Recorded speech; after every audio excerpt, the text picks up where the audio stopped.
Aristotle's model of the universe had trouble explaining some planetary phenomena. The most striking of these was retrograde motion. In retrograde motion, each planet seems to slow down at times, then move in reverse or retrograde before resuming its course. Planets also grow brighter or dimmer as they move through the sky. Aristotle's model could account for neither phenomena very well. The most important solution to this problem was proposed by Claudius Ptolemy in the 3rd century A.D. He argued that planets move on two sets of circles, a deferent and an epicycle. This explained retrograde motion while keeping the planets in their circular orbits around the Earth. Where this did not fit, Ptolemy proposed an eccentric.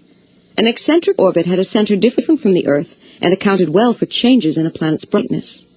Ptolemy's last device was the equant. In an equant, a planet speeded up and slowed down, but when seen from an off-center point, actually appeared to be moving with uniform speed. From Earth, however, the planet's motion was quite irregular.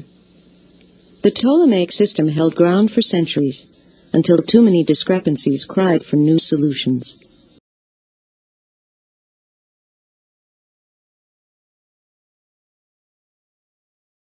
By the 16th century, Ptolemy's geocentric system had accrued many problems.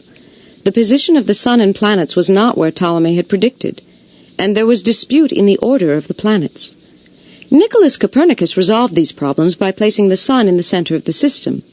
This was a revolutionary concept, and it raised some new problems, but it was elegant and could account for retrograde motion. For Mars, Jupiter, and Saturn, retrograde motion occurred when the Earth, moving more quickly in its orbit, overtook one of the outer planets. Likewise, the retrograde motion of Mercury and Venus occurred when these planets overtook and passed the Earth. The Copernican system also firmly placed Mercury closest to the Sun and Venus between Mercury and Earth. Unlike Ptolemaic models, this heliocentric order could not be amended without destroying the entire system.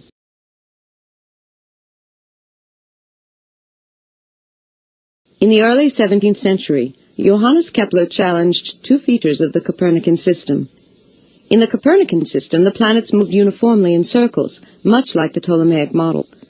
However, through observations of Mars, Kepler came to several conclusions. Published in 1609, Kepler's first law states that planets move in elliptical orbits with the Sun at one focus. Kepler's second law states that a planet's orbital speed is not uniform.